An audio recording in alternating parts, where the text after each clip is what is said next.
the blue. I'm dealing with things that are bigger than me and you. Well, I'm already running from you.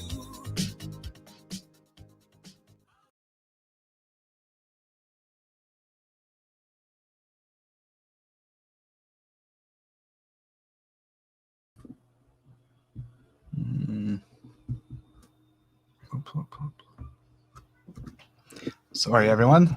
Oops, pop there. Hey, everyone. Greg Staley from Diverge Media. We have a special guest today. Today, we impromptu set up a live stream. We have a lot of good information to comb through. Going to be talking about the quarantine hotels. Going to be talking about the Portugal COVID case, the PCR ruling. We have the English translation in front of us, and we'll be discussing that. So without further ado, I'd like to introduce our special guest. Here we are. Everyone, this is Paul Staley, my brother, and we're going to be discussing some things, but just for the audience here, Paul, would you just introduce kind of what it's been like for the last year for you and what's come around full circle, and how you came to be where you're at? Well, I think almost this time last year, I think we were all in the same place where we were all fearful of what was going on. We were stockpiling toilet paper. That was kind of the standard norm going on in the world. And we were all kind of nervous for what this virus seemed to be, or what we were being told it was, to then losing my job for layoffs, really out of fear. I don't think there was any reason for that sector of the economy to actually shut down at that point, other than they didn't know how to handle the health and safety with the volume of employees coming through their doors. And they were worried about outbreaks. It was fear-based, I think. So that was, in that time, I decided to find another job. So I left there for a different sector of manufacturing. And then you see what's going on. You see you're getting one narrative strictly coming from basically your government and health officials, regurgitated by what seemed to be the paid off media at this point.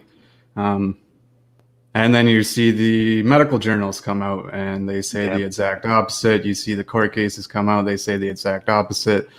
And then you see the little laws that go in that contradict themselves. Like professional hockey players can play hockey right now, but your son can't, your daughter can't. Actually, women's professional leagues even can't. They want you to stay healthy, but they close the gyms. So it's these little things that aren't making any sense. Your restaurants and non-essentials are closed, even though they factored into like less than 1% of outbreaks.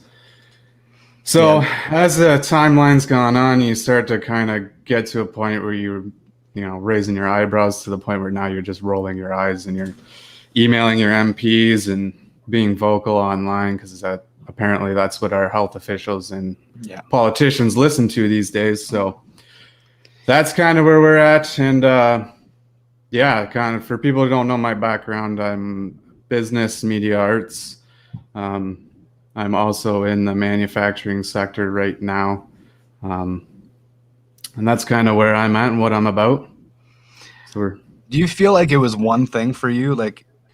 Or was it just a progression of things? Because you kind of touched on it. I think there's so many indiscrepancies on how things have been handled that, like you said, you're an NHL pro, you can go play hockey, but if your kid wants to go play, you can't. And there's this culmination of all these little things, I think, for a lot of people that have been the ticker.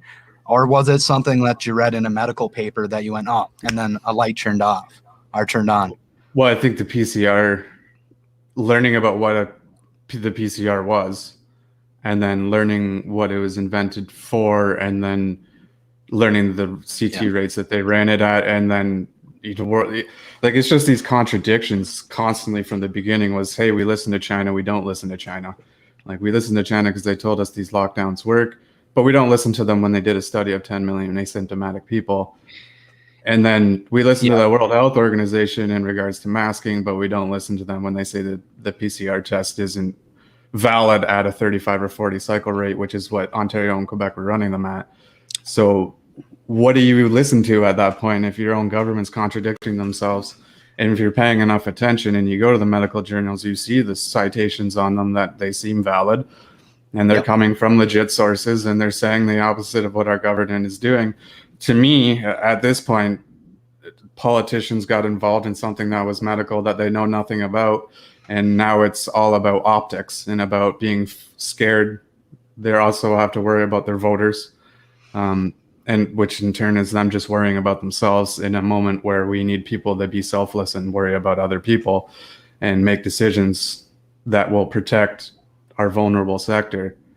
And the ones that we have been making, we've seen the Stats Canada release this past week, which we're actually going to get updates of monthly now, according to Stats Canada, about the excess deaths and how more of them are coming from the result of a lockdown than preventing COVID. So I think they said the measures related to a lockdown or something to that extent, the legalese jargon they like to use. So now we're all the way to this point. The PCR test, I mean, that was a big one for me too. Like I started out the same. I've told my audience this many times, but I started out fearful of what this was too. My wife was pregnant. She was just about to be due. We had the baby at home as a result. Didn't want to go to the hospital. But I think it was like a few months into this, I'd read, there was one article that sticks out. It was the New York Post on the PCR. And it was doctors coming out saying, hey, listen, like anything above 30 for sure, we shouldn't be using, but like 25 to 30. And then like many people, like at the beginning of this, there was part of me, and I'll be honest, a lot of the people were posting things to me. Hey, Greg, check this out. Hey, Diverge Media, check this out. And I was chalking it up to conspiracy theory, and shame on me. You know, a credible source is a credible source, and you need to understand how to decipher that. But I'm starting to get this information on PCR tests. And then the one that did it for me is I learned what the cycles were across Canada. And it was 33 to 45. And Ontario was 38 to I think Quebec 45. was 40. They run 45 is my understanding. But we're at 38 to 40. Which is absurd. Yeah. And so when we found this out, and then I found the video of Dr. Anthony Fauci saying anything over 35, like he's, in my mind, he's probably trying to take a, you know, like a high number because he's trying to give himself a buffer. He says 35 and he goes, anything over 35 is picking up dead nucleotides. Is basically useless, probably not spreading anything to anyone. And then the medical study came out, which we'll talk about later in this live stream, but about 3,900 people tested. Anything over 35 is less than 3% chance that you would actually be infectious. Yeah, so up to a 97% chance. You're not. You're throwing a false positive. So yeah, that's where it's like, that's pretty damning evidence. The creator of the PCR actually kind of made fun of Dr. Fauci as well. he didn't Saying like that he didn't really have an understanding of this anyhow, and he seems to be the spokesperson for these things. But he's not wrong, but you see how long it takes before governments take effect, even though top doctors have this information. We're still using case counts as a reason to make measures. Even Toronto's top doctor saying it needs to be less than 1,000 for Toronto to come out of lockdown not that long ago. So it's, if you're going to use case counts as your measuring stick, maybe we should have accurate case counts. That kind of makes sense, right? Well, and this is one of the things I actually put out in a email request to the Ministry of Health of Ontario. I said, like, listen, like out of all our positive PCR tests, I said, how many are above 35? How many are 30 to 35? Because I know what the medical study said. And so I'm like, well, if we found out that like 80 or 90% of the cases were above 35, do we care anymore? You know what I mean? Like, and this is what we'll talk about with these court cases in Portugal, is they went to, no, a physician needs to be the one telling you whether or not you're ill or not a PCR test that's not reliable. That's what the medical literature is saying, and that's what was cited in these cases. Well, that's the thing too. You're getting diagnosed by someone who's not a doctor. Exactly. Like, not even trained. Where in the world does that? And then the asymptomatic testing, there's no doctor in the world who would ever send you for a test that you showed zero symptoms for. And there's a lot of doctors that are being vocal online now, just saying that, like, we don't test asymptomatic people for anything. Why would we do that for this? Other than to throw false positives and have case counts set at a number that they can justify the policies that they're enacting based upon those case counts. Yeah. And do you draw up the flu? Like, what do you chalk that up to? So this is another big one. I've seen it was it was a health unit firm around here. They chalked up the absence of influenza to basically reduce travel and COVID measures, to which I respond, well, if they work for influenza, which is a influenza-like illness, which the UK actually lists COVID and influenza as ILIs, influenza-like illnesses, because they're spread via the same way. Well, then why is not working for the other one? I don't understand the leap in logic, but I want to get your take on that before we go into some of the meatier stuff here. I don't know. That's a good question, because I've seen studies that say our 6 feet versus 3 feet, there's zero difference. Those are recent studies that just came out. Yeah. So your social distancing isn't working evidently, and CDC told us at the beginning that we need to be wearing masks, then slowly released studies that say that they don't work anyways in the general public, especially the cloth masks that most people are wearing. So how did it disappear? I would imagine that they're being coupled in with COVID because they're the same cell structure. But I do know one of the tests actually can differentiate the two. It's just dependent upon which one we're using. Yeah, so the issue specifically pointed out by independent MPP in his request for an investigation into scientific fraud in public health policy, Randy Hallier, was that the PCR is the Corman-Drosten protocol. Specifically that protocol. They got it approved by Eurosurveillance. Mr. Drosten sat on the board of Eurosurveillance, the place that peer reviewed the protocol that is used for majority of PCR testing. And out of 1,600 publications since 2015, not a single one was approved in under 20 days, except this one. And it was approved in 8 days. He sits on the board. It's a giant conflict of interest, was pointed out by independent MPP Randy Hillier here in Ontario. But yeah, so there is different tests, like you pointed out. But the whole thing has been built on conflict of interest. Like, we paid these vaccine manufacturers how much money before we even had a vaccine? So there was a lot of incentive to say that they're okay, guys. Like, we just gave you $1 billion. These things work fine. We haven't really tested them yet, but they weren't tested on vulnerable population either. So now that we're talking about moving pregnant women to the front of the line. Ridiculous, yeah. You're a human being and can make your own decisions, but like at some point you're not going to be pregnant. So if you can wait until you're not pregnant and pass antibodies through breast milk, if you are doing that, that's probably your better option, because there isn't a lot of information on vulnerable sector or pregnant. Yeah, my understanding of the concern is that if you have a high fever when you are pregnant, it can cause birth defects, I think was my understanding, are issues with the pregnancy itself. And so they were concerned that, like, obviously fever is a normal issue with a lot of vaccines, but obviously they don't know as much with this one, and it's been high prevalence of fever is my understanding. I think 15% of second doses are getting fever. So yeah, it's pretty common. Yeah, and so that's something you need to seriously consider when you have pregnant women that want to line up. And that's, again, so I'm looking into a story. I'm going to drop a little piece of information for everyone here, but I don't want to give up too much because it's a lot I got to dig through. But basically, the interim order on vaccines, they got an expedited approval process through this interim order that Dr. Theresa Tam is the approval process person of. And basically my understanding of is listen to this. Okay. So I'll send you this after here, but they have an expedited process where this has been approved. People, it's emergency approval of this vaccine. You need to get that through your head. So they have an expedited pathway. That's what this interim order does. But if they don't have an emergency order, it doesn't get passed through as an emergency anymore, then they have to go through the regular FDA process, which peer review, and they won't get the vaccines won't be available then. That's what I think will happen. So I think there's a giant conflict of interest right now politically, because it's political suicide. If you're the person, you didn't declare emergency, therefore vaccines were removed, and then people are going to be angry because you've hitched your ride on for the last year. Vaccines are the whole ticket back to, normalcy. And so if you're going to flip that and all of a sudden, what do you mean they weren't safe? And they go through that process and they're found not to be safe, then there's going to be a giant conflict. It's received emergency approval, and it's. Well, we're even seeing now with the AstraZeneca, there's 16 countries that have pulled it. I think Ireland did today. And now we have our media here running buckshot for AstraZeneca, and they're talking about the blood clots, and they're saying, no, there's no blood clots. That was CTV I just read today. The issue is, this is, like you said, they're being pulled from all over the world because they're finding issues with them. Turns out when you rush something to market, you skip animal testing.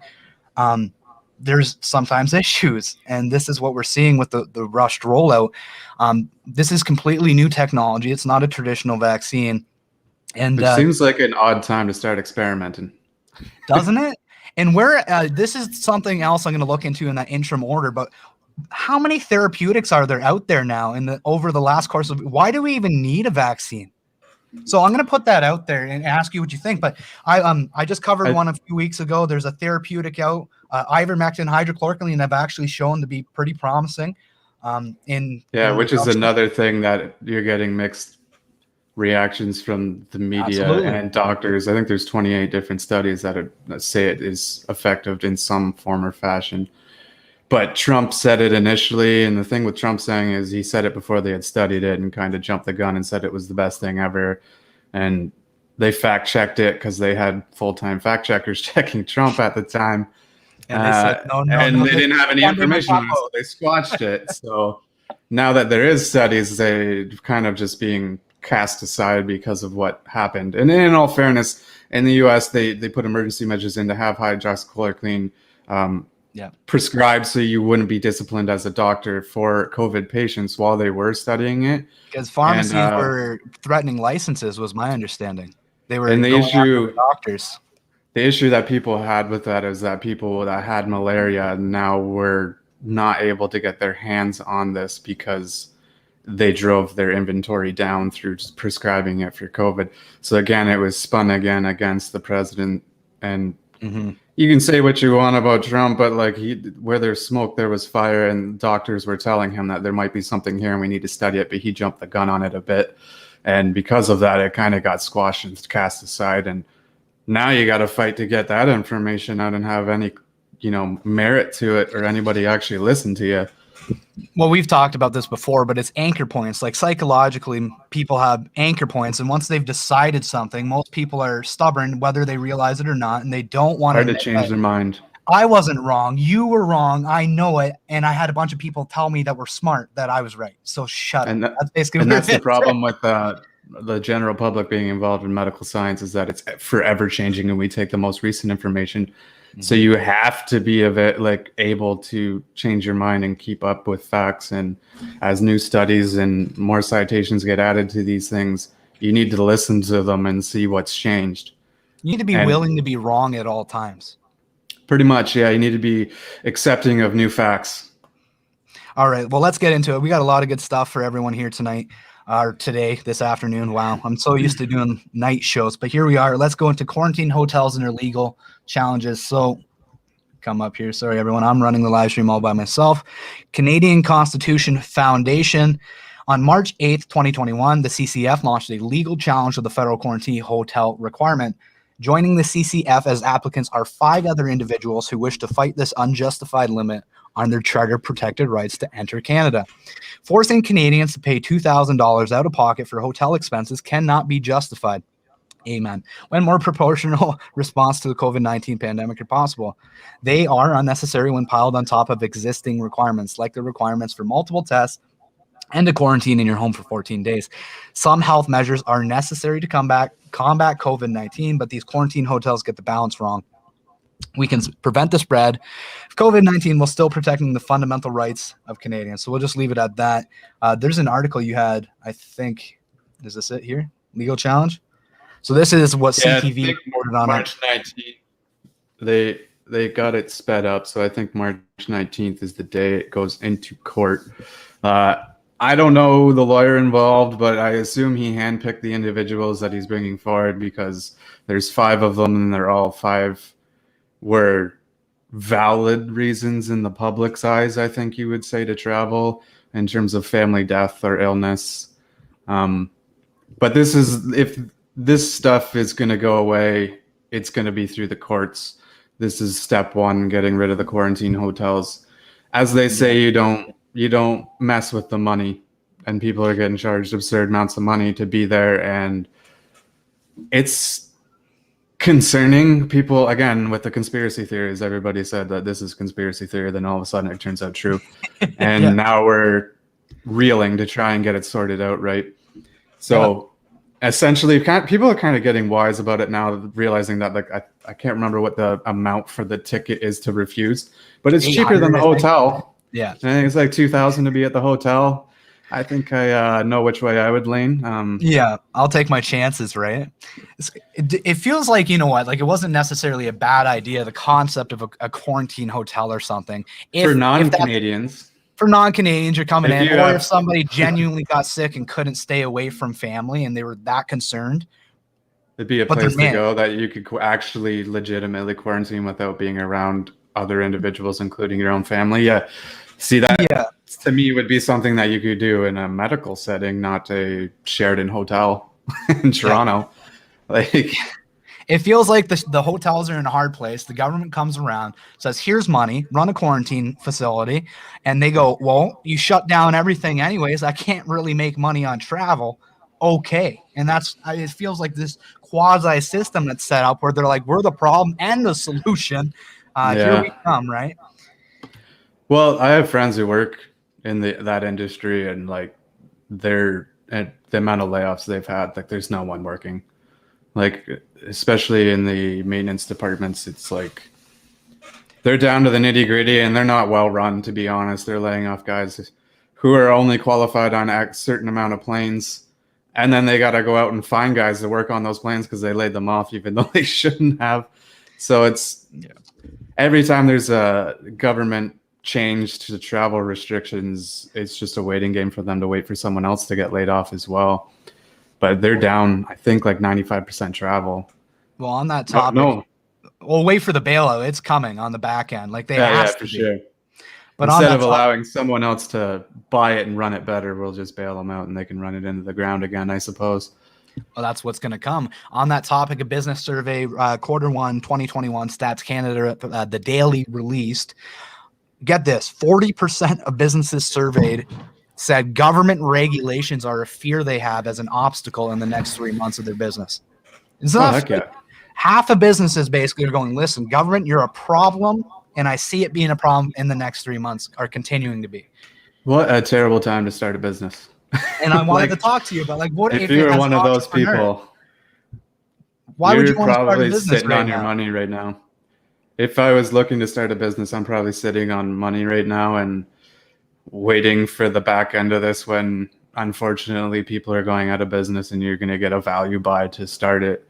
And hopefully you got a little more change in the bank account to support restrictions if they can continue to come back. But right now, I think the average debt was over 200 grand for a small business owner.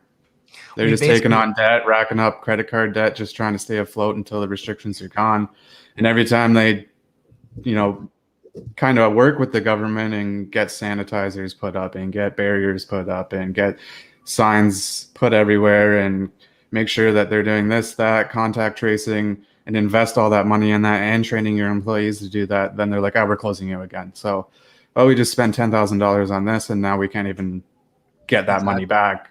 And that's no communication, no heads up. They've given a heads up for almost everything except business closures. They're like, hey, tomorrow you're done. And it's like 100%. The amount of effort that has to go into just closing a business, and how many people you got to call, how many people you got to call to tell not to come into work tomorrow, possessions that need to be got because you don't know when you're going to return.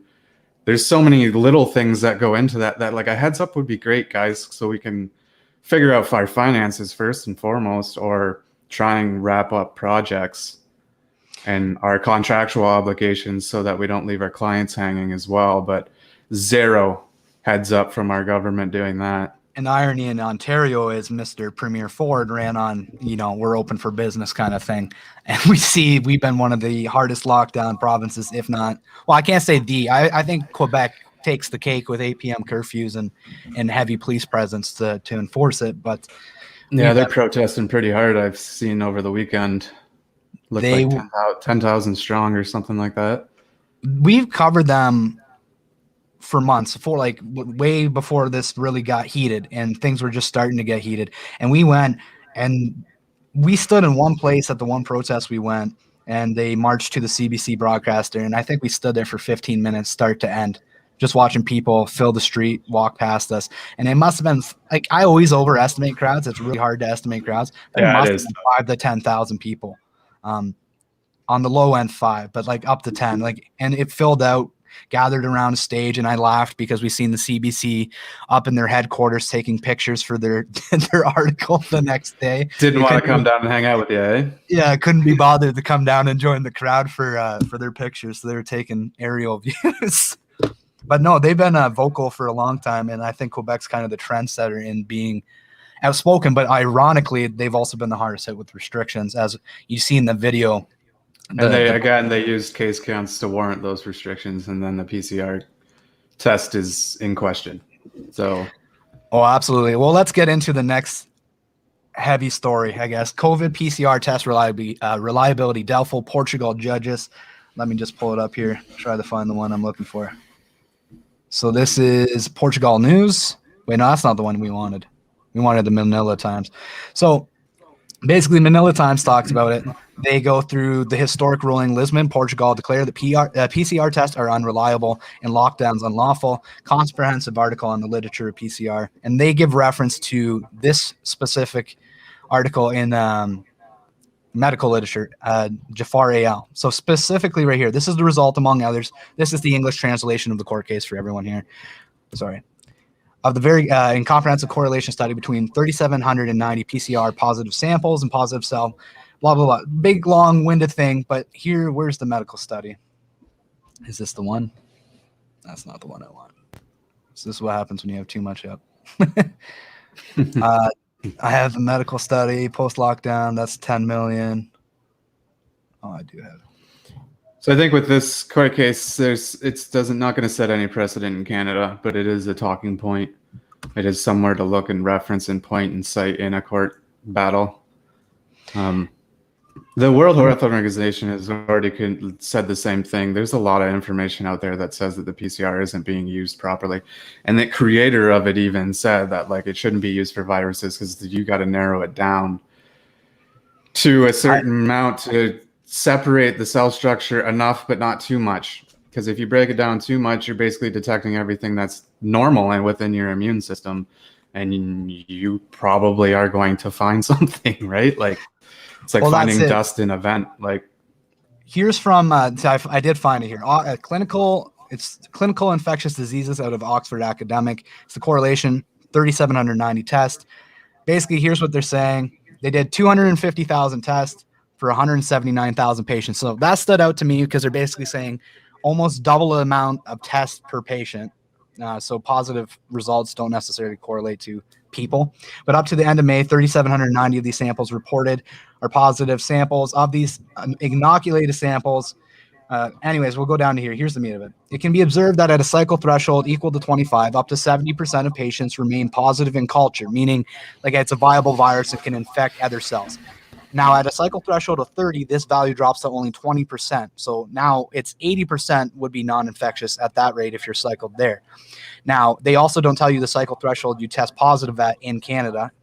But this is where it gets damning, is at a cycle threshold of 35, the value we use to report a positive result for PCR is less than 3% of cultures. Yep. So that's the numbers on it. And now I'll let you talk about this. Essentially 97% chance that you're false positive. So if we're basing policy based upon these positives, I don't see how we can even base policy off these. But it's just like, if you don't do any digging, and I get it, a lot of people are working full-time jobs and don't have the time or energy or just tired of hearing about it.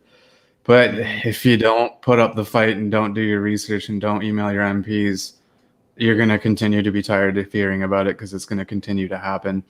And I think one of the main things that bothered me was 10,000 people are starving monthly because of the restrictions in developed worlds, because we logistically can't deliver food to poor countries. And that's one thing that they don't talk about in terms of the fallout of these lockdowns. And it's not even that. It's on top of that, it's COVID policies at workplaces that are getting abused. Every time you have the slightest ailment, you have to take 24 hours. So if I'm sick until noon, I can't come in till on 24 hours symptom 3 till noon the next day, unless it's a fever, and then it's 3 days. And if you get a test or close contact with anybody, it could be 2 weeks. So now you're short-staffed trying to do the same job you were if you are an essential worker. and just the logistics of it just doesn't make sense, and it is impossible to maintain that workload with a less workforce. And the fallout of that is 10,000 people a month. Yep. Well, so I want to talk about one more thing. It's enough with the PCR test that it's saying that people think, well, it's directly going to only pick up COVID, and that's another misconception. And I'm going to show from an FDA document. Now, It's not designed. It's not designed like that. It's designed to pick up pretty much whatever you're looking for. Yeah. So Right? Here we are. I'm going to point it out from the FDA document. Is this the FDA? So pulled up here. This is it. FDA document posted on divergemedia.ca. We have it posted up here for you to check out and share. But here's the takeaways from this. Detection of viral RNA may not indicate the presence of infectious virus. So we know that. That's what that medical study just said.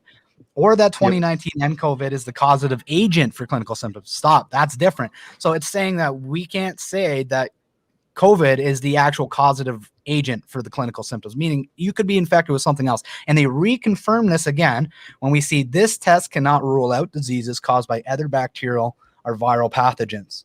So this was an FDA release for emergency use only. It was a real-time PCR diagnostic panel. This was put out December of 2020 when they were telling people how to use these PCR tests. And there they are admitting. By the CDC, who we listen to, but we also don't listen to. Exactly. Whenever it's convenient, we're going to listen to them when they tell us what we want to hear. Whenever it doesn't fit the narrative, we hush down about them. Does that drive you as nuts as it does with me? Now, I know you've talked about it with friends, but like I've seen it with personal conversations where you can smack somebody in the face with as much evidence at this point. It almost seems like it doesn't matter if they have their mind made up. And that's where the labels that the media and politicians use have become so toxic. It's like if you show or talk even about a certain topic at this point, you're a conspiracy theorist, you're written off, you're crazy, you're out to lunch, as Doug Ford would say. I mean, for people listening to me for the first time, like my stance is like I just want an honest and open conversation about both sides of the fence here, and let's make a decision of what works best. If you can definitively prove that these lockdowns are actually helping, and it sounds like all the evidence says that they aren't. Yep. I would be like, hey, well, I guess it is what it is. This is what we got to do until I guess the end game is the vaccines. But it doesn't seem to be the case, and we're not getting anyone to even have an open conversation about these studies that are coming out. Stats Canada just released. You haven't heard a peep. Yep. It seems absurd to me that we can even look ourselves in the mirror and say what we're doing helps, and we're just guessing. We don't know because we haven't looked at the other side of the coin yet. I put this out a while months ago, and I talked to you about this. I literally called up the newsrooms at CTV and then emailed out a bunch after that because they're like, just email us, don't do that, you're kind of an idiot. It's basically what they did. So it's like, whatever, email them all. I said, listen, I want to have an honest discussion. In my mind, I'm like, I'm out to lunch. According to you, I should be easy to take down and call a buffoon because all the evidence is on your side, right? So I say, let's debate the PCR and let's debate specifically masking. And I cited on the phone, I said, I talked about Anthony Fauci, the PCR, and some of the medical literature. And with masking, I talked about the Ontario Nursing Association winning in court in 2015 and 2018 against mandatory masking for influenza because they said insufficient evidence that it protected the patient or the nurse, basically. And so they knocked it out. And all of a sudden, the Nursing Association flipped, and they're on board with almost everything the government seems to be doing. And meanwhile, 2 years prior, they fought them on the same concept. It's unbelievable. Yeah, they can't have that conversation because it's a losing battle. And I mean, if anybody's been paying attention, they've been cashing paychecks from the Liberal government. So They might mess with the money, right? Like that's kind of like it is what it is. Like no one's going to sign off on that if it hurts the bottom line. And nobody talks about it. Nobody talks about it, and it blows my mind. It's and like, they condemn people who do. Like if the Rebel News has been the only one breaking stories in the last year, mainly the one that I can think of off the top of my head was Chinese military training in Petawawa. And all of a sudden, 2 days later, everybody else is biting that story and releasing it as if it's their own. And then they condemn Rebel News for talking about anything. And it's like, well, they're the only ones doing real journalism right now because all you're doing is answering the phone and relaying what Big Brother says. pretty much going to the news releases that they're put out and then regurgitating them in your own words. That's what it feels like for the most part. It doesn't feel and like a lot of times exaggerating them for clicks too. Like CP24 has gotten almost unreadable at this point. I have to laugh though, just the exaggeration thing. Like it's like there was a person that was running a blog and would just mash keywords into the titles, and that's how they get clicks. It doesn't even have to be good work. You just smash enough keywords into the title, and you'll get clicks. But catches enough eyes if you write it the right way. It's not what you say, it's how you say it, I suppose. Oh, that's absolutely it. All right, what do we got? Lots of comments coming in here. I actually forgot that. I was like, hey, there's a comment section. And then I looked. Yeah, I've been kind of peeking here and there. Exploding now. I saw one listener say that they opened a business 6 weeks into the first restrictions, which, like I said, is one of the most unfortunate parts of it. Is that's it here. What do you do? Landlord applied for the rent relief for myself and the lady that owns the shop next door, and were refused. There, hey, we're here to help you. The government is here to help you. Refused, denied. Yeah, the government's put businesses $200,000 in debt and thrown them $20,000, so they're really helping. I mean, and what's stupid is like only the government can offer a program that costs taxpayers hundreds of millions of dollars that business owners hate. It's like, here's free money. The best is Doug Ford continuing to say that businesses need to be locked down and then sending out emails to ask for money from small business owners for all the work he's done with them. And like, you guys are so worried about optics, but you didn't see the negativity that would cause. Like, he's same with John Tory asking for federal money after he told businesses to close over and over and over again. Like, who do you think pays taxes, John? Like, I don't even know if they think about it or if they just get their talk points and they're like, all right, here we go. Politicians might be the greatest actors in the world. Only a politician's willing to sell out their core values to say whatever's needed to be said. Yeah. John Tory, so worried about optics, but yeah, he did that vigil candle thing with talking about all the people that had passed from COVID. And then in the background, he's got a skull blanket lying there. It's like no one in the room said that would be. Nobody thought about it. In the shot, no one thought about it. That's how far forward thinking these individuals are. Linda nailed it. If you don't laugh, you'll cry. These are forced laughs out of frustration. I don't know what to do anymore. It's just like, that's where we're at. You just rest in peace to everyone who is suffering from this illness, but like that's where we're at. If you don't laugh, you're just gonna drive yourself insane. Well, my whole argument with this discussion has been for a long time is you might, the stats are coming out now and it's like lockdowns are maybe marginally effective at best. Maybe, but I always said, let's give the benefit of the doubt. Maybe you save a few thousand lives today. You're destroying potentially millions of lives tomorrow. And we know that hundreds of millions of people across the globe are now at risk of poverty because of these lockdowns and measures across the globe. At what point do you look at this and do you go, you say there's no foresight? And that's all I can think is, did anybody think about, hey, there's no cost analysis done on this at all? Well, zero. And now that's what I've been advocating for is like, let's have that open and honest conversation. Let's do a cost analysis. What's the cost of doing this? What's the fallout going to be? Because we're going to be hearing about it for over a decade.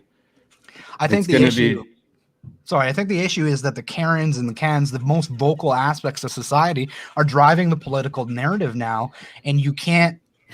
Politicians, I think, are honestly afraid to backpedal. Like, I think they're terrified of the mob, and when you're using polling to tell you what to do instead of real, true moral leadership of just what is right, then we're at the hands of the mob and the influence of the mob, and it's not. Well, we talked about that a while ago. Yes, we talked about the polling. It was kind of laughable how you'd see these like polls come out, and then the top answer would be their policy the next day. They would just be like, "Oh yeah, this many people support this," and then, well, that was the policy that went into effect the next day. And they've actually kind of been hush hush about those lately, but they also haven't put in a ton of policies outside of just locking down harder. But we're going to do it better this time. The goalposts keep moving. It's like when the numbers hit here, well, you won't be in lockdown anymore. Oh wait, we need 3 more weeks actually. If you just imagine the mafia like Don accent to Doug Ford coming out and making the announcement. It almost has the right vibe. We're just gonna have to, you know what I mean? You just gotta extend it a little bit. We're at 1 year, Hang in 2 there, weeks, guys. that's a little bit long. It's like you've imprisoned. You know, I put up a long time ago, like side by side, an abusive relationship is this, and then I'm like, am I in an abusive relationship with my government? Because it was like they don't let you leave your home. They tell you when and when you can't leave. It was all these things that lined up with the. They even told me how to wash my hands properly. Don't you go But I think outside. the best part is like Doug Ford is the one making these decisions and kicked Roman Baber out of the PC party and essentially called him an idiot. And Doug Ford barely has a high school and Roman Baber's a lawyer. So it's like, right. No. But all right, this is what we're doing today. Well, and it's unbelievable. Yeah, no, that's just it. That's how scared they are that a lawyer is coming out and saying that, like, we need to have a discussion about this. And because he did it publicly and it went against the party narrative, he was gone. And I know the Hamilton MP actually just came out and said the same thing with Roman. He's got nothing to lose because he's on his way to retirement. So it was good of him to actually speak up and speak his mind and say, this is getting ridiculous. Like, we're a year into this. Our case counts are low. The data's out there. The death count is actually insanely low recently. On that topic. One thing. Sorry, go ahead. There's one thing they haven't even really been covering as much of is like you're hearing 1,400 cases, 1,600 cases in Ontario. You're not hearing that there was, single-digit deaths. We're locking down a good chunk of the population with the fallouts that we now know of by doing lockdowns for single-digit.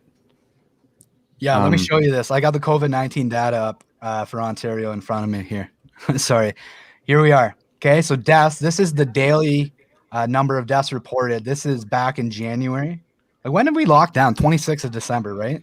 January was pretty much peak for everything, which makes sense based upon seasonality. Everybody knows it's seasonal, but no one's come out to say it's seasonal. Nobody brave enough to face them off. And if they are, they're retired because they don't have, you can't take their pension.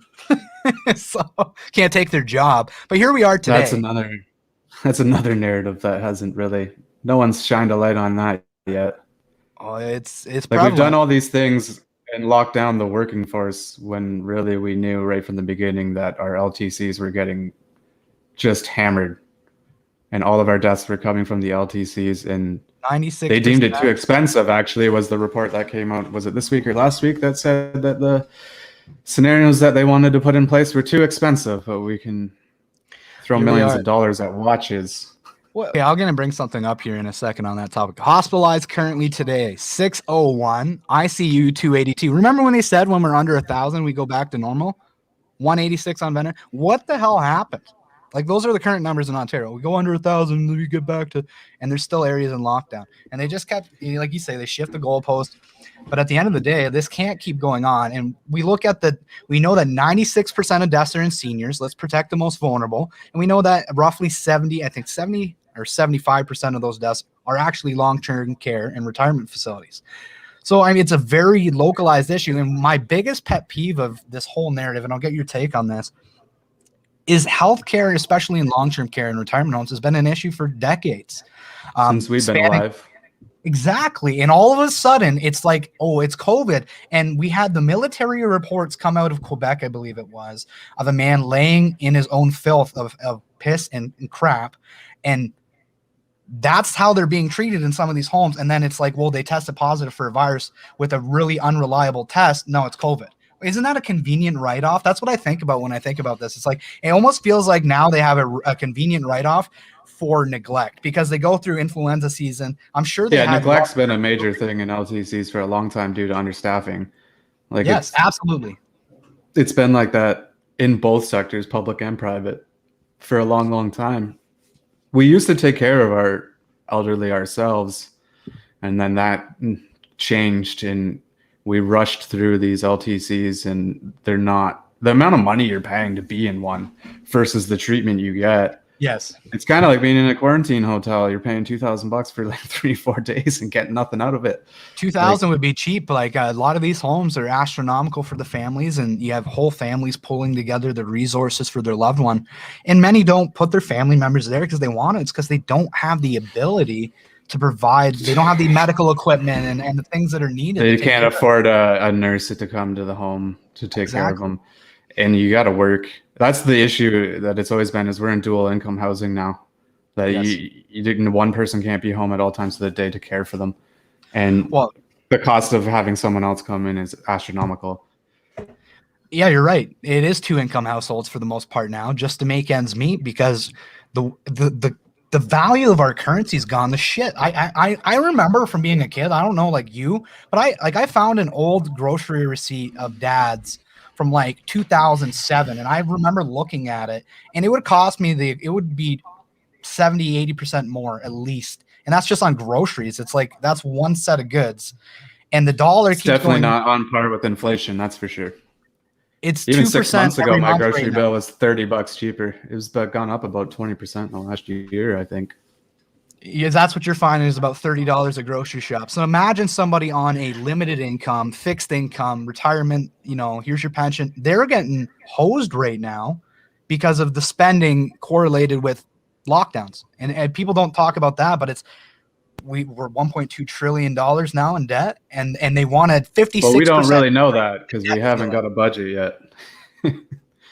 It's coming. We've been waiting for 2 years. It's coming. Don't worry about it. I don't think it is. For $663 billion increase to the debt ceiling is what they're looking for. And then they're like, well, what for? And they're like, don't worry about it. Just trust us. It's like, okay. Yeah, it's the last thing I want to do. Like any person who specializes in it will tell you that we're a hike in interest rates away from recession. That's because of our debt. So, I mean, I imagine that this government needs to be removed in order to have that debt come down, because we're getting close to bad times for everyone. If this time isn't bad enough, there ain't going to be any work to go back to. We haven't even felt the effect of that yet. But in terms of like our LTCs, again, having an open, honest conversation, people are worried about case counts instead of worried about deaths. The deaths have been coming solely from the LTCs. We haven't strayed at all from the script on what we're doing for the LTCs, which is essentially nothing. And we've known since this time last year it was going to be an issue and was an issue, and we haven't done anything. And one of the talking points we were going to talk about today was different ways to navigate that, and one of them was creating a bubble situation. I have those actually lined up. I was going to pull those up. Quebec. There is an LTC in Quebec that actually decided during their emergency measures that they were going to do something different, and God bless them. These individuals actually sacrificed time with their family to move in with other people's family, aka the residents, to limit exposure coming in and out. And lo and behold, their case counts were 0. Yep. So we have sample sizes, we have templates for what can create success, and we're willing to throw money at anything and everything except for this. Yeah, this is the one I think you're talking about here. Man who runs Ontario long-term care home that's a different one. Without a single case of COVID-19. That is a different one. He was around during the SARS issue, and he used a lot of the same tactics that they used, and one of the things he talked about was limiting exposure coming in and out, and the common people coming in and out are your workers, and having extra PPE. So he stockpiled right out the gate, and prepped himself for what was coming, because they know anytime there's a virus like this that's contagious, an LTC gets hammered. It's common knowledge. We've known this for a very, very, very long time. No one needs to get an education to tell you that the elderly are vulnerable to illness. Your immune system takes a turn as you age. So one of the things I'd like to see happen, and this was another one of those things, is we're seeing a high correlation, vitamin D deficiency in hospitalized patients. It's like, why aren't they loading those up in the LTC facilities? It seems like a cheap, like if it doesn't work, there's no harm, and if it does work, it's drastic, the effect it could have.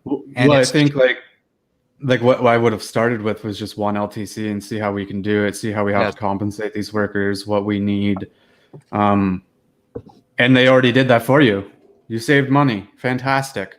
They've already done that. I mean, the NBA created a bubble in Orlando at Disney World to finish out their season, and they had 0 cases after the first couple weeks once everybody was finished their quarantines, essentially. So the sample size was there and the template was there out of the gate.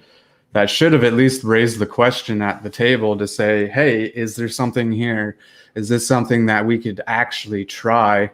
And if we're willing to throw money at things, given their results, shouldn't we be throwing money at this? If you got to compensate people a hazard type pay or pay for them being away from their family, to quarantine them for 2 weeks, then have them enter the building, work for say 4 to 6 weeks, and then come out, quarantine, and then have time with their family and rotate people in. Yeah, what would be the cost of that? Because we know we have a damn good idea what the results would be. But again, they showed us last week when we saw reports that what they wanted to do and what was being tabled was deemed too expensive. How? I don't know. When we threw how many $1 million at a watch that would tell me that you're 6 feet away from me, even though I have eyes? Well, let's probe this a little bit deeper. I thought about this a lot. I'm open to the idea of this kind of isolation for maybe the most vulnerable population, specifically long-term care. But I'm not open to it for the general public. I just don't see, if you're under the age of 65, I don't see the need for this to be a common, and just not for the general public. I don't see. Now, if you're running a super high-end sports league and you want to prevent issues. Well, they're getting paid to be there, not paying to be there. So there's a conversation to be had about that and whether or not your patients would be on board with that. But they already got told by the government, you can't see your family right now. So at that point, would you welcome the help and lessen the fear? Well, my issue, I guess, is like, my issue is that you're forcing them into isolation. Yes, that's it. How do you get? That's not healthy either. So how do you do this where you're approaching it, where you're doing the things that could be effective, like that cohort? It's like, but that's not a solution per se. Like, the families still need to be able to come and see. That's where I think it's like, if there's I think when there's an actual case and symptomatic, and I think that's where the multiple homes and stuff and I think the big issue, my personal thing is, there's such a shortage of PSWs. I know I have a next door neighbor who's PSW. I think this is what's going on. I shouldn't be going into work, but they don't have anyone else. And then they put on the mask where they can cover up the symptoms anyway. Yeah, again, the contradiction with policy and what's actually happening. No paid sick days still in Ontario. And for a PSW, that's a layup. Like, that makes apparently you're most contagious during early onset of the illness. So if that's the case and you don't have the ability to call in sick when it's just a tickle in your throat and be compensated for that when you need to pay your rent and or mortgage and car payment, etc., and put food on the table, well, what are you saying then? Do you care or you don't care? Because that's, to me, says you don't care. You said you were going to compensate our nurses too for putting them in harm's way. They've yet to get paid for that. So at this point, like, do you care or do you not care?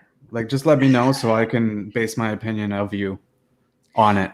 You know, this is where I differ from Andrew Lawton of True North News. He said, I think, he still draws it up to ineptitude, like just not getting it right.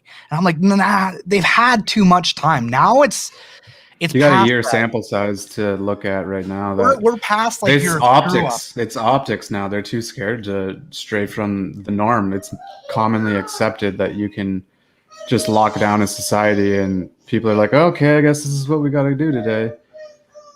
So straying from that script hurts the bottom line, and that's getting back into office and making your money. So they don't want to go that avenue. Well, that's where the fear of the mob comes in as a politician. I think we're at the point where I think a lot of politicians behind closed doors would tell you that they know, like, we could go back to normal like tomorrow. And by the way, I haven't told you this. I'll send you the article after.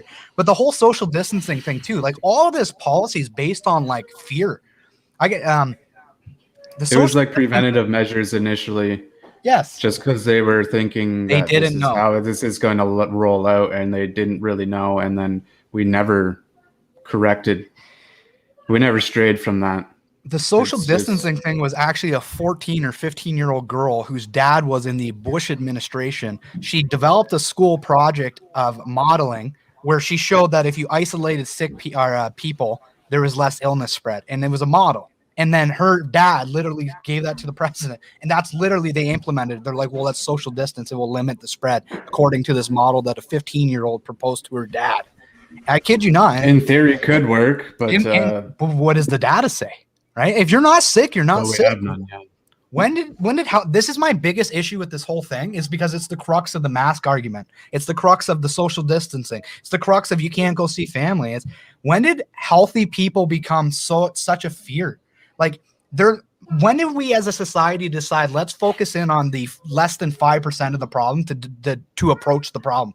Like that's not work. It doesn't work for anyone. You're punishing 95% of individuals, and that's not even what the numbers say. We'll pull up the Wuhan study here after, but like asymptomatic people don't spread it. It just does not happen. Yeah, healthy people don't get healthy people sick. That's pretty common knowledge. You would think. Or so we're told. Or so we're told. You would think it's common knowledge, but unfortunately, common is not a. It's just not as common as we think, apparently. No, that's exactly it. No, where are we at? Is this the one I want? That's the death rates. So, okay, so I have this up for you. I wanted to talk about this in the mask. Okay, this is here. I got to pull up my share screen. I usually have Caitlin doing all the work for me, so I'm not, used to this much work.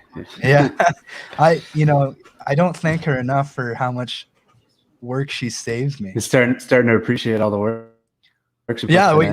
That's right. You don't see it because it's behind the scenes. But here we are. That's a rough transition. But Center for Disease Control and Prevention, they put this out. It was an association of state-issued mask mandates and allowing premises, restaurant dining, case and death growth rates. Sounds really complicated, but Control F, 1.9, only because I know. In daily COVID-19 death growth rates, 1 to 20 days after the implementation, decreases of 1, 1.4, 1.6, and 1.9 percentage points, and up to 21 and then 81 to 100 days. So basically saying the maximum effectiveness of the mask from what they could see, this is the CDC, this is like the pro, their pro mask, 1.9% is the maximum benefit over 100 days. So this is where we're at with society, where it's just the fear drives the policy, right? And they say after restrictions. Yeah, like this is a battle that some people. This is a battle that some people want to have. We're so far gone from complaining about masks that to me it's a moot point at this point. Like you can argue it all you want, but there's bigger issues going on like that need addressing first. Like we talked about the LTCs and quarantine hotels. That let's take care of those first before we knock the rest off, because I think that's probably the last one that's going to fall, and it's the less. I mean, it's probably one that might stand up to the oats theory just because it's very uninvasive, basically. If you're not familiar with the oats theory in terms of laws that they have, if they're going to infringe upon your rights under emergency status, they need to prove that it's infringing on those rights as little as possible. So check it out, masking, it could prevent cases based upon the 1.9%. Fairly weak amount, but it's fairly uninvasive as well. So it's probably going to be one of the last ones to fall. You're going to see March 19th, as we talked earlier, is going to be the quarantine hotel case that got ushered in quickly. I was surprised to see, because it's kind of been kicked the can down the road kind of law these days, probably by design.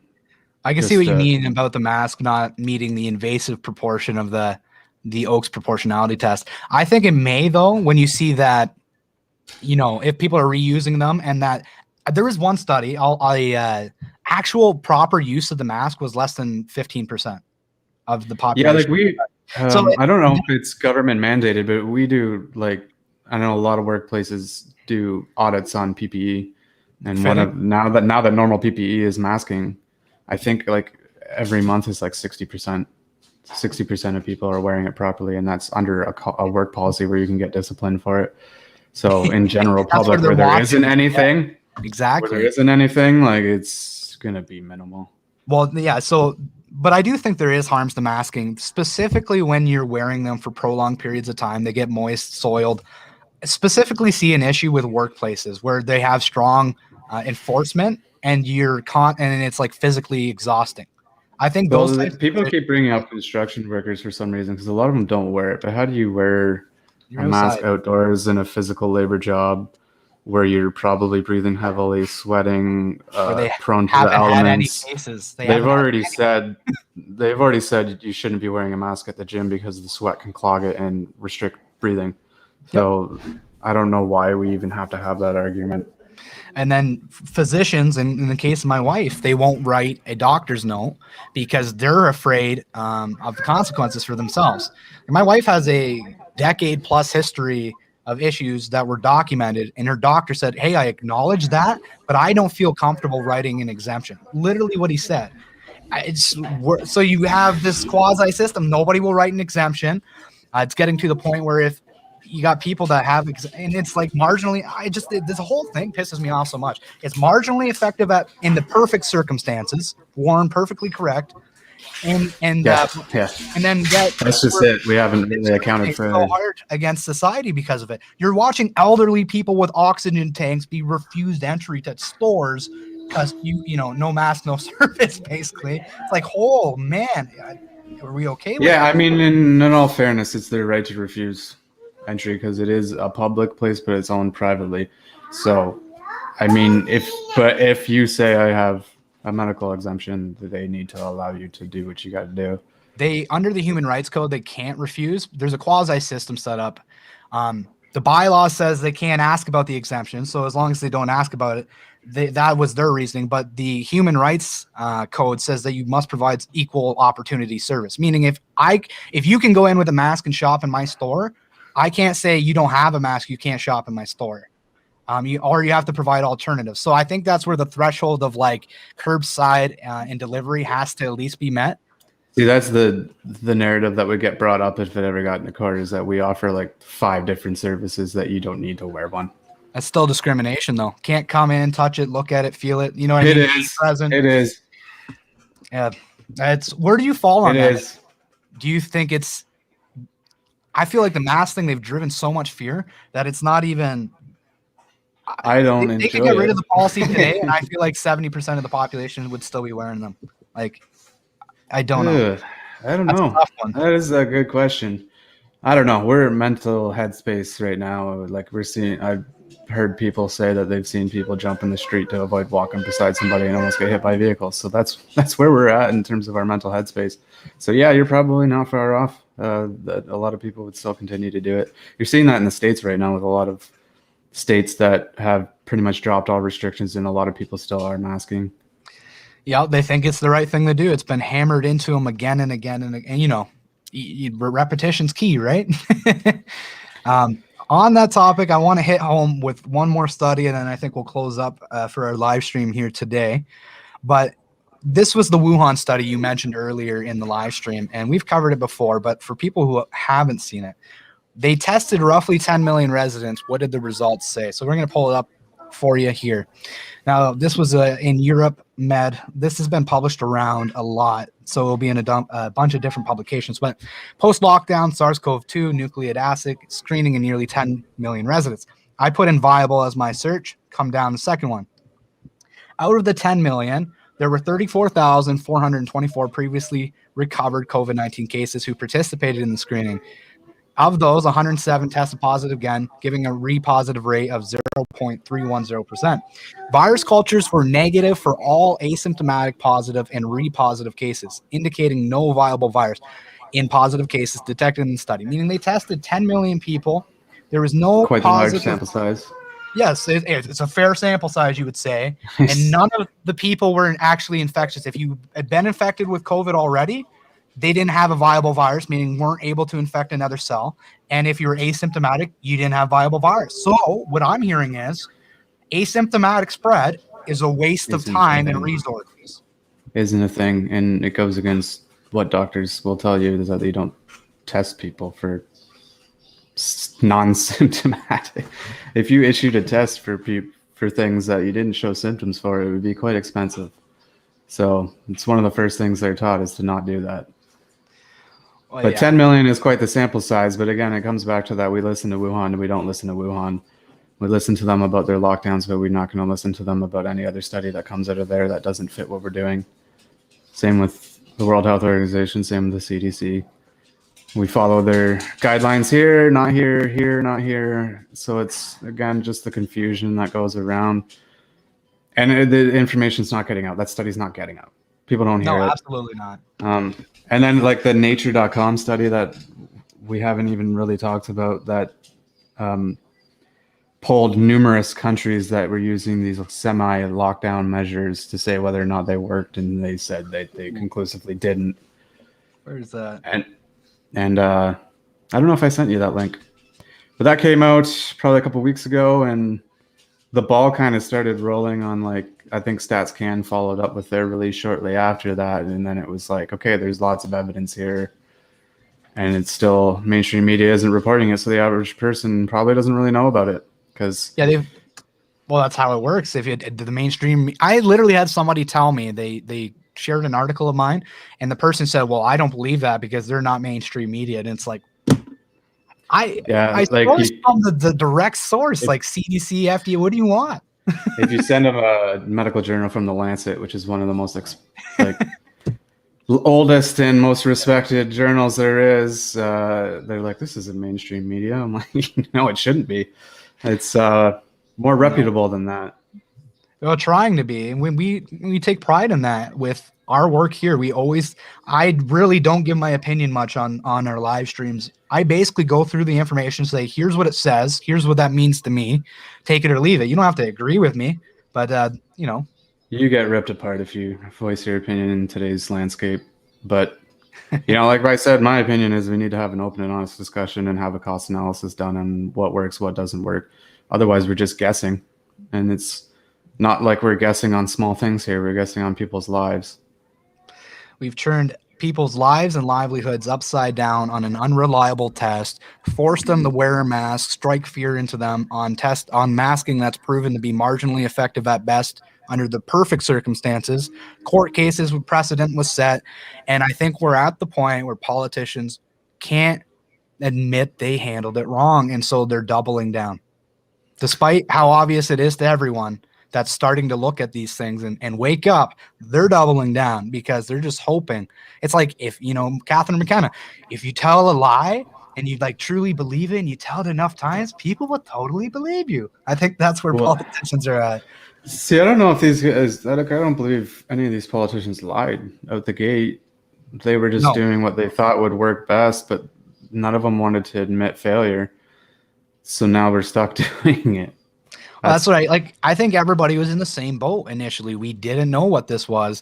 And Italy's approach, I talked about this in a previous live stream, but Italy's approach didn't help the panic at all. You had a democratic nation basically take China's approach and lock down their entire nation, and that gave the green light, I think, for everybody else to say you need to be scared and this is appropriate. And I don't think but even still, during their lockdown, their cases kept growing and growing and growing and growing. So there wasn't a lot of evidence coming out of there that said that this was working. Well, and specifically we covered, and I don't think people are aware of this because it's not covered in the mainstream media, but they had a flu epidemic through 2013 to 2016.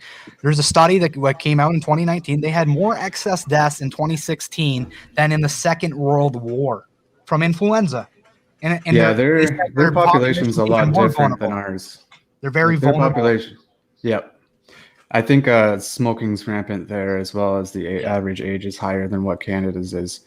So again, that studies have come out that said that the one that was cross country, again, lockdown measures, they basically came out and said lockdown measures don't work, and then followed it up with saying age, obesity, and your amount of nurses per hospital, your access to healthcare was the main factors in death via the COVID-19 virus. But somehow exercise will hurt you and you'll get sick.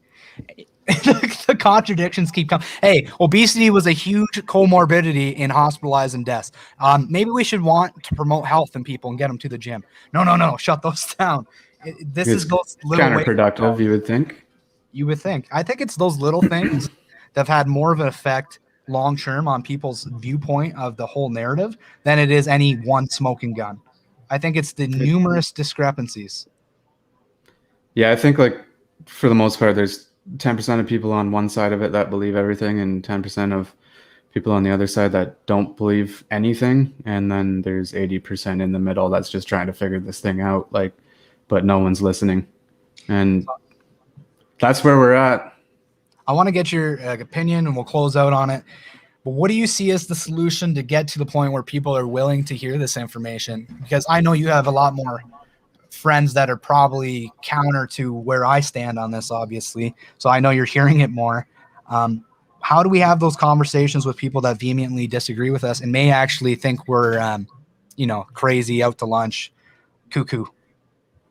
I mean, if you're not actually looking at medical journals and court cases, and you're getting your information from the CBCs and Globals and CP24s of the world, you got to do a little bit more reading than that and look at because you're being fed something that's coming from the policymakers and their bottom line is to get reelected. So again, we talked about that polling, that every time the general consensus was this is okay, they put it into effect.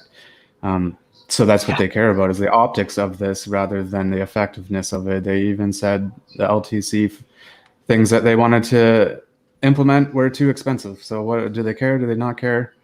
It's pretty damning evidence against your government to say that they're not doing these things, even though we all know there's a big problem here, and their data even supports that. And then when we came out of our last lockdown, not the one in Toronto, because obviously they're kind of still ongoing, but when we went back to the color codes, they came out and said, look, your mobility was down based upon your cell phone data, and our case counts are down because of that. And that to me felt like a high school presentation that first question I had was, what were the mobility rates of the other provinces that weren't locked down? And if you looked into it, you found that they were varying in every single province, and our results were exactly the same in every single province. They all were on the decline. So I was given a presentation that supported their narrative, and the information was like 2 clicks away. So I just read. You can make up your mind for yourself. I'm not going to stand here and tell you what to do, what to think. Exactly. You should have the freedom to choose what you think and how, but you need to be vocal about what it is you want, how we navigate our way through this, what's best for the population without infringing upon people's rights and forcibly confining them.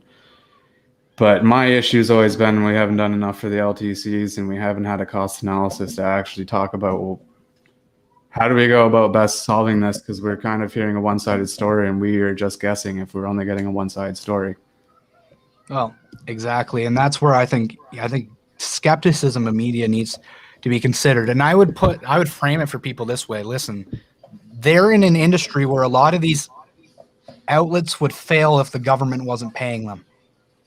And then the government's paying them money, and it would be, so they're getting all this money, and you think if they might lose their funding if they say the wrong things. They're not trusted media if they criticize the wrong thing. You think you're getting the true full story, and that's how I frame that to people. They have 700 million reasons not to tell you up front. I said multiple times throughout this that you don't mess with the money. If they're giving you, we've seen it since 2018, the mainstream media getting paychecks from the Liberal government. I think it was like 120 million in 2018 that went out. Most recently, I believe the Toronto Star, don't quote me on that, received millions in money. Yep. That's a conservative outlet too, I believe. Star? Star's not. Sun is. The Sun is, yeah. Yeah, they took, a lot of them have. And I mean, that's where you don't bite the hand. As soon as you catch that check, right? you kind of screwed yourself in having your own opinion. And I believe there was an article that came out a while back that said that one of the news outlets was scared to release certain stories because it didn't fit what the government wanted. So you already know that you're getting a biased opinion from them because of it. There was a recent reporter. Ruined credibility. There was a recent reporter that left because she said that exact thing. She was basically told if she created a mob on social media for something she said, she wouldn't have a job. And so she left. Imagine working in a way that if too many people get upset with what I have to say, I will not be employed. That's where we were at with mainstream media, according to a journalist who actually left it, and do we just leave that at the wayside and think nothing of it? I don't think you can. I can't, it's crazy, but the mainstream media is just answering phone calls for their stories. They're not actually breaking stories anymore. The independents are the ones breaking stories these days and searching far and wide for credible information, and then the mainstream media steals their story essentially and makes a couple phone calls and says, hey, I heard this, is this true? And then they report it as their own. Mainly like we talked about the Rebel News article about the Chinese military training in Petawawa that broke, and it was kind of pretty quiet. Although it was a crazy story at the time, no one was really talking about it. Then like 3-4 days later, all of a sudden mainstream outlets had clearly fact checked it, and now we're releasing it as their own. So if you're looking at mainstream media during today's times and only looking at the headlines, you're not getting the full story. You got to read past the first paragraph, first two. I mean, the amount of times I call it crap sandwich writing, but it's basically where it sounds all good, and then there's like one line in the middle or towards the end, somewhere like a third up, and it's just like, ooh, and you kind of turn your stomach like, that's not good. And then they're like, but it sounds great. And then they add a bunch of nice stuff again, crap sandwich. Yeah. That's nice what they do with the narrative. Yeah, they do it with the narrative all the time. They'll sneak in the information they don't really want you to see, where they know that the majority of people don't read. And you know how I know that? I look at the statistics on my own website. I know what you guys read and don't read and how informed you are. I've had people say I said something because they read the first two paragraphs and then didn't read the rest of the article. And then they say I'm an idiot or something. It's like, you didn't even read. I know you didn't, because that's the thing. If you want knowledge, you got to seek it out. If that's what I think the general public is, just like, they're not looking into it as much as you or I are. They don't have the interest in it. I don't know. I'm addicted to it, I swear. I just, every time I read it, I end up spending half an hour reading it and then somehow find a medical study that supports or doesn't support, or there's good outlets out there to get good information that is credible, that is counter to what the mainstream media is giving you. It's outlets like this one and the independents that are kind of saying, hey, there's something here, like just presenting it. Here's the facts. Like, there's no, you can't look at these medical journals and with this amount of citations and references that they have and say, and peer reviews that they have, that this is silly. It's no, exactly. You can't just write it off. And I feel like my role here as an independent media outlet in Canada, and don't think that as a small, outlet or as a single person, you can't have power in influence, but I just see the stories that don't get covered, I cover them. The fact that I don't know that anybody else covered the expedited request into federal or public health fraud, that letter from Randy Hillier, I think we're the only organization that covered that. Now, if you follow Hillier on social media, you know about it, but if you don't, you didn't. And we did. Well, even the stories of the year. So I just try to get those stories all the time. Experts that speak out that don't get heard, some medical studies that weren't, followed up on or listened to by the mainstream media. So just get that information out.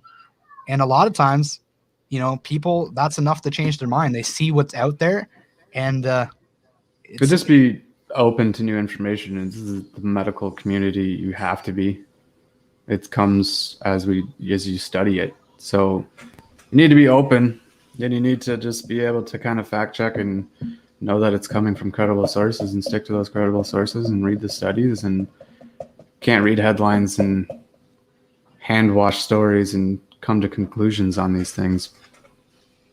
Absolutely. Well, it's been a fun one to go through all this stuff. We're going to continue to bring the medical evidence, the expert evidence, the information that people don't see on this topic. And just politics in general. There's so much that you don't hear about, studies that were issued that you don't hear about. And that's what I view Diverge Media's role as. That's something you want to support.